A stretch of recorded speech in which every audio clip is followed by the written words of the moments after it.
In the early 1940s, the world stood on the edge of destruction.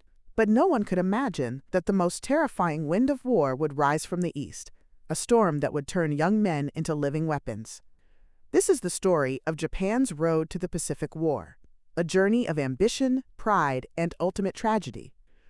Before the Second World War erupted across the globe, Japan was transforming rapidly. Once a nation of samurai and rice farmers, it had become a powerful industrial empire.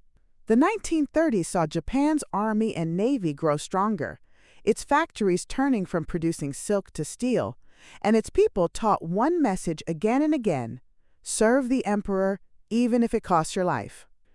The Great Depression had broken much of the Western world, but Japan saw opportunity. Its leaders dreamed of creating a new empire that would dominate Asia, something they called, quote, the Greater East Asia Co-Prosperity Sphere.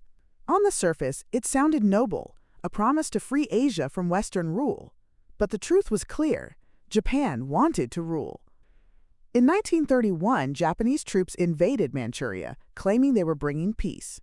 In reality, it was an invasion driven by hunger for land and resources. The League of Nations condemned it, but no one acted. Encouraged by the world's silence, Japan advanced deeper. In 1937, it launched a full-scale invasion of China. What followed was one of the darkest chapters of the 20th century, the Nanking Massacre. For 6 weeks, Japanese soldiers looted, burned, and murdered. Over 200,000 civilians were killed, women were assaulted, and entire families vanished. Photographs smuggled out of the city shocked the world. But again, no one stopped Japan. By 1940, Japan joined hands with Nazi Germany and Fascist Italy, forming the Axis powers. The world was spiraling toward global conflict, and Japan was ready to take its place beside Hitler's Germany. But every empire has limits. Japan's war machine depended on imported oil, iron, and rubber resources largely controlled by the West. When the United States imposed an embargo, cutting off Japan's oil supply, the message was clear: stop or face consequences. Japan's leaders took it as an insult and a challenge. They decided that if war was inevitable, they would strike first and strike hard. On December 7, 1941, just before dawn, Japan unleashed one of the most shocking attacks in modern history: the bombing of Pearl Harbor. Hundreds of Japanese aircraft filled the skies over Hawaii, their engines roaring as they dove toward the American naval base. Battleships exploded, aircraft burned, and sailors leapt into flaming waters. In less than 2 hours, 400 Americans were killed, and the U.S. Pacific Fleet lay crippled. The next day, President Franklin D. Roosevelt stood before Congress and declared, "Yesterday, December 7, 1941, a date which will live in infamy." The United States was now at war. The early months were disastrous for the Allies. Japan's armies swept across Asia and the Pacific, capturing the Philippines, Hong Kong, and Singapore. Their victories seemed unstoppable. But behind that success was a growing arrogance and a deadly underestimation of America's resolve. Then came 1942, the year everything began to change. At the Battle of Midway, American forces ambushed Japan's fleet, sinking 4 aircraft carriers. It was a turning point that broke the Japanese Navy's back. From that moment, the United States began a brutal strategy called island hopping.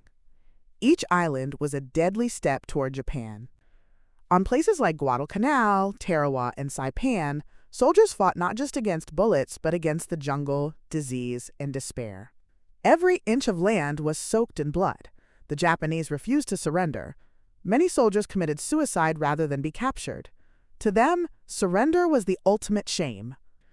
As the Americans advanced, Japan grew desperate.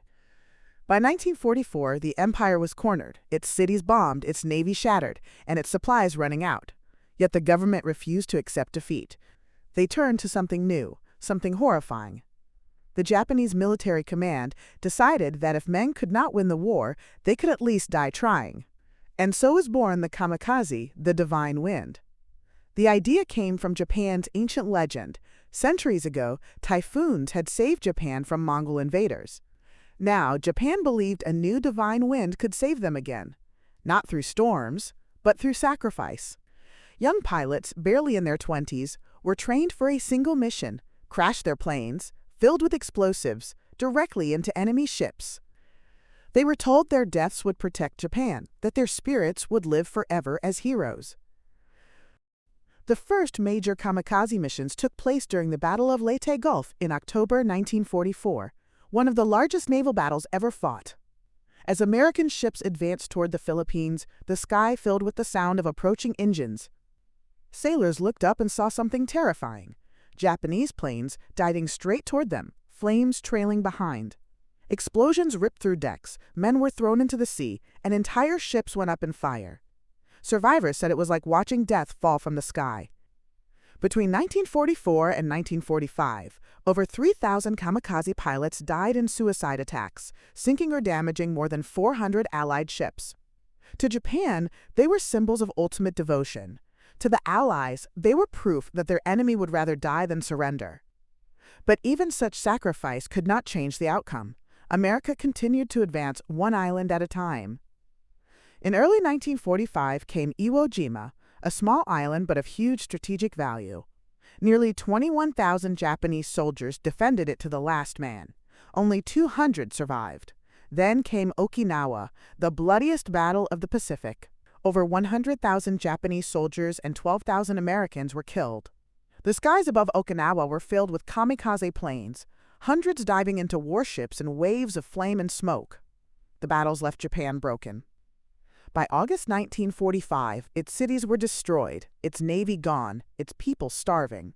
And then came the final act: the atomic bombings of Hiroshima and Nagasaki. Within days, Japan surrendered. The war was over, but the scars remained. When historians studied the letters left by kamikaze pilots after the war, what they found was not fanaticism, but heartbreak. Many of those young men wrote about fear, longing, and regret. They didn't want to die, but they believed they had no choice. They were victims of a system that glorified death more than life. In the ruins of Tokyo, amid silence and ash, Japan finally realized the terrible cost of its ambition. The so-called divine wind had not saved the empire. It had destroyed it. They flew with the hope of protecting their homeland, one survivor later said. But in the end, the wind they created only swept Japan into darkness. The story of the kamikaze remains one of the most haunting legacies of World War II, a reminder that when pride replaces peace and loyalty replaces humanity, even the bravest hearts can be lost to the storm. Ire in the sky inside the kamikaze missions. They took off knowing they would never return. Their planes were coffins, their courage unquestionable, their fate already written. The world had seen many forms of warfare, but nothing like this. As Japan's empire crumbled in 1944, the military turned to its most desperate and haunting weapon, the kamikaze pilots. These weren't ordinary soldiers. They were young men who had been told that the highest honor was to die for the emperor. And in the dying days of World War II, Japan built an entire system around that belief. Military medal: the birth of the divine wind. By late 1944, Japan was cornered. American forces were advancing relentlessly, island by island, and Japan's navy was in ruins. The military leadership knew that conventional warfare could no longer win the war. So Vice Admiral Takejiro Onishi proposed a shocking idea to use planes as human-guided missiles. He called it the Special Attack Corps, but the world would come to know them as Kamikaze, the divine wind. Onishi believed that if a single pilot could crash his plane into a U.S. warship, it would cause damage far greater than any bomb could achieve. His reasoning was cold and strategic. Japan had more men than machines, and now their bodies would become their final weapons. When the order was announced, hundreds of young men volunteered, some out of patriotism, others out of pressure, and many because they saw no other choice. Airplane: the pilots of the sky. The average kamikaze pilot was just 19 or 20 years old, university students, farm boys, even poets. They were told that their sacrifice would turn the tide of war, that they would become immortal spirits watching over Japan.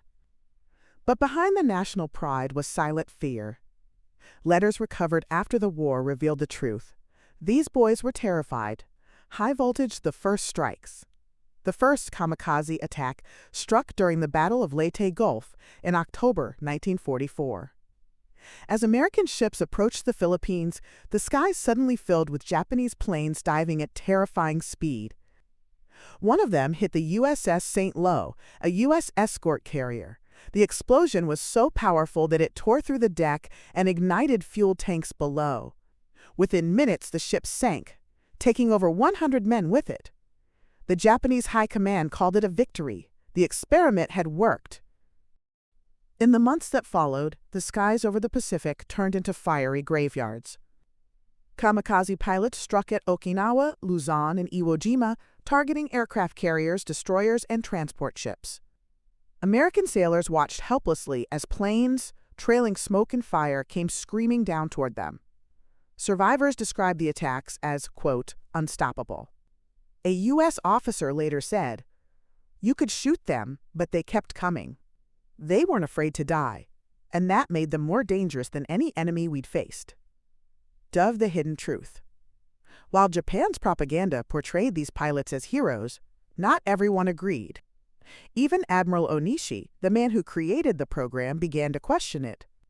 He saw thousands of young men being sent to die, sometimes in outdated, barely flying planes, against overwhelming American firepower. Many kamikaze missions never even reached their targets. Shot down early, their planes exploded in the sea long before impact. By the end of the war, Japan had lost more than 3,000 kamikaze pilots, and yet the military situation had not changed. The United States kept advancing, their industrial power too great to stop. Inside Japan, families mourned quietly. Parents received wooden boxes, said to contain their sons' ashes. But often they were empty. Some mothers were told their sons had died beautiful deaths. But behind those words was unbearable grief. One former student pilot, who survived because the war ended before his mission, later said, "We wanted to live, but in that time, to say so was betrayal." Sunrise, the final flight. By mid-1945, Japan's skies were burning. Cities like Tokyo, Osaka, and Hiroshima were in ruins. Still, the kamikaze program continued. Even schoolgirls were trained to attack tanks with bamboo spears. The desperation was complete. The last wave of kamikaze attacks came during the Battle of Okinawa, the bloodiest fight of the Pacific. Over 900 kamikaze planes were launched, crashing into U.S. ships one after another. The attacks sank or damaged more than 350 vessels, killing thousands of sailors. But even that could not turn the tide. America dropped the atomic bombs on Hiroshima and Nagasaki in August 1945, and within days, Japan surrendered. When the war ended, Vice Admiral Onishi, unable to bear the guilt of sending so many young men to their deaths, committed suicide. In his final note, he wrote, "To the souls of the kamikaze pilots, I apologize deeply. I pray for your forgiveness." Balance scale legacy of the divine wind. After the war, Japan's people looked back in silence. The word kamikaze became both a symbol of sacrifice and tragedy.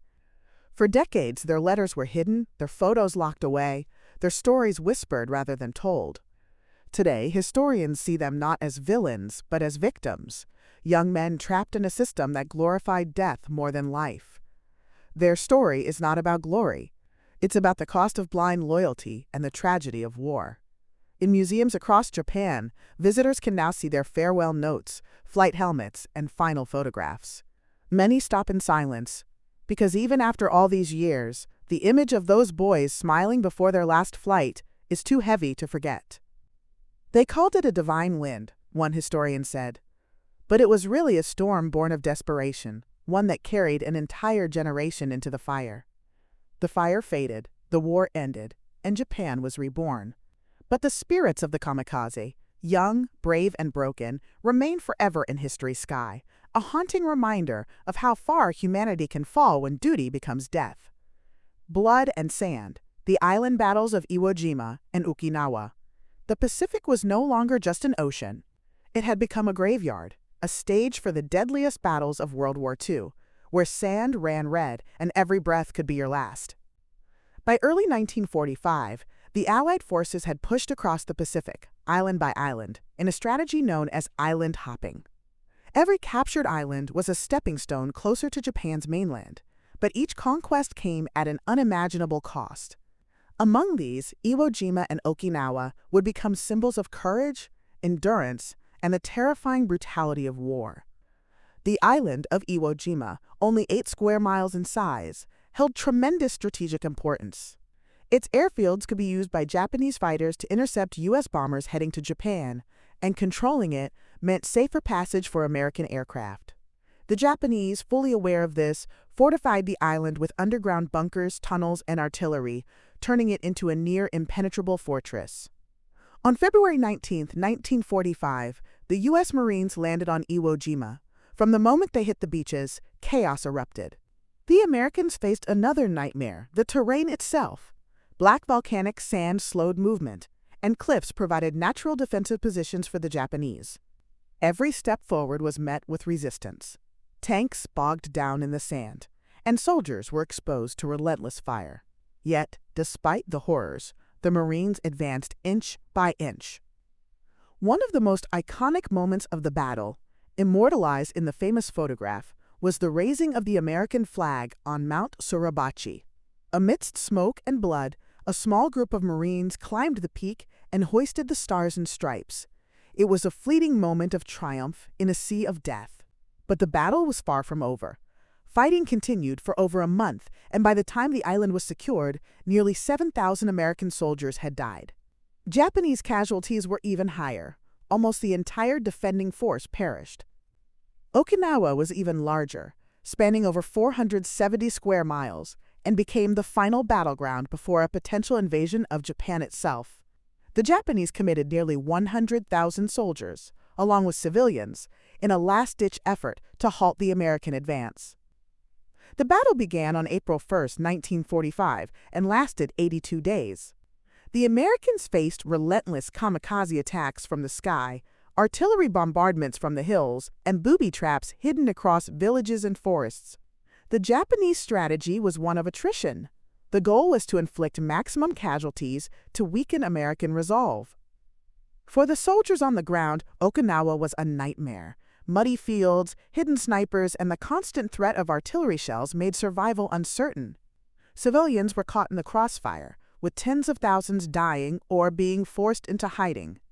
The Japanese military often used them as human shields, creating scenes of terror that haunted survivors for decades. Kamikaze pilots played a significant role during Okinawa. Hundreds of aircraft loaded with explosives plunged into American ships daily. Destroyers, carriers, and support vessels were damaged or sunk, and thousands of sailors lost their lives. Eyewitness accounts describe the sky as a, quote, river of fire, where planes descended like shooting stars, only to explode in flames upon impact. The fighting at Okinawa demonstrated the terrifying human cost of fanatical defense. Soldiers were forced to engage in hand-to-hand combat in caves and tunnels. Even when ammunition ran out, many continued fighting with bayonets or improvised weapons. Every inch of the island was contested, and every victory was paid for with blood. Amidst this chaos, stories of individual heroism emerged. Medics ran across open beaches to save the wounded under heavy fire. Small units held off entire battalions for hours. Ordinary soldiers became legends overnight through sheer determination and courage. Yet these tales were juxtaposed with tragedy. Entire squads wiped out in minutes, young men never seeing their families again. One American soldier recalled, "Iwo Jima was like a nightmare that never ended. You knew death was everywhere, and yet you had to keep moving. There was no turning back." Japanese soldiers faced their own torment. Conditioned to never surrender, they fought relentlessly, often trapped in tunnels and caves without food or water. Some chose to end their lives rather than be captured, leaving behind only whispers of their bravery and despair. By June 1945, after 82 days of relentless fighting, the Allies secured Okinawa. The toll was staggering. Over 12,000 American soldiers and more than 100,000 Japanese troops were killed. Tens of thousands of civilians also perished. The battle left scars on both the land and the survivors that would last a lifetime. The battles of Iwo Jima and Okinawa demonstrated the extremes of warfare. They revealed the human capacity for courage, endurance, and sacrifice, but also the depths of suffering caused by fanatical devotion and blind obedience. These islands, though small in size, became monumental in history, proving that even the mightiest army could not escape the horrors of close-quarters combat and strategic desperation. The lessons of these battles resonated across the Pacific. Military planners realized that invading Japan's main islands would result in unimaginable casualties on both sides. It was a stark warning, one that would influence the decision to use atomic bombs just months later. Yet, beyond strategy and military calculation, the human stories remain. Soldiers writing letters home moments before death, medics dragging the wounded under relentless fire, civilians trapped in caves as shells fell around them. These are the voices that carry the true weight of Iwo Jima and Okinawa. The Pacific War was far from over by the time these islands fell, but the battles of Iwo Jima and Okinawa had changed everything. The Final Wind, Japan's last days and legacy of Kamikaze. The war had reached its climax. Japan's empire teetered on the edge of collapse. Its skies empty yet haunted, and the young men who once flew as divine wind became ghosts in history. By mid-1945, Japan was cornered. The island nation, once a rising power, lay battered and desperate. Cities had been reduced to ruins by relentless Allied bombings. Supplies were scarce, civilians were starving, and the military had been pushed to the brink. Yet surrender was inconceivable to Japan's leadership. The emperor, the government, and the generals clung to honor and ideology, choosing desperation over peace. The Kamikaze program, once a shocking tactic born of necessity, continued despite the crumbling empire.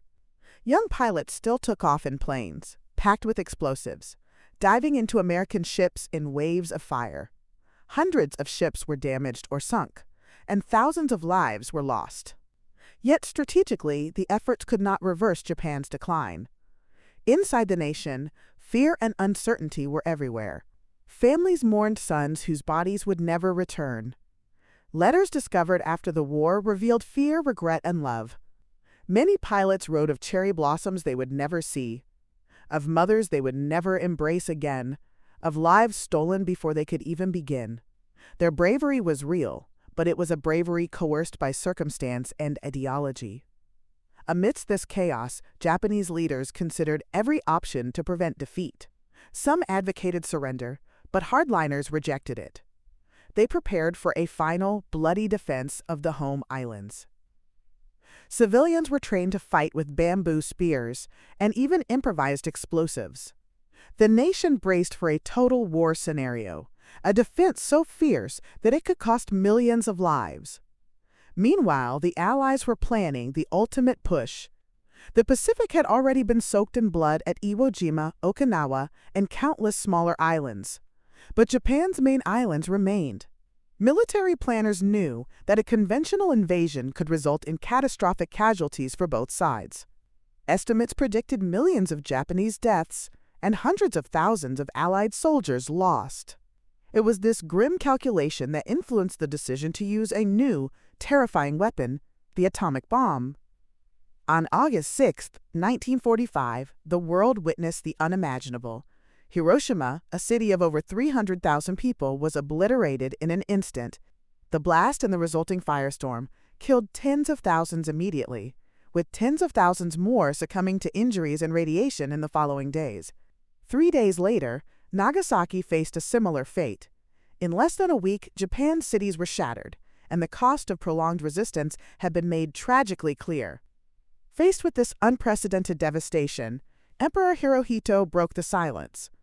On August 15, 1945, he addressed the nation via radio for the first time, urging surrender.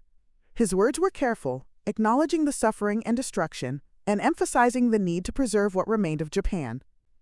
The war that had begun with hope and ambition for Japan now ended in devastation and despair.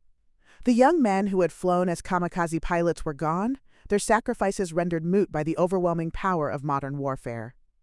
The aftermath was sobering. Japan lay in ruins. Cities were leveled, millions were dead or displaced, and the nation faced the long, painful task of rebuilding. The kamikaze pilots, once glorified in propaganda, were re-examined by a world coming to terms with the horror of total war.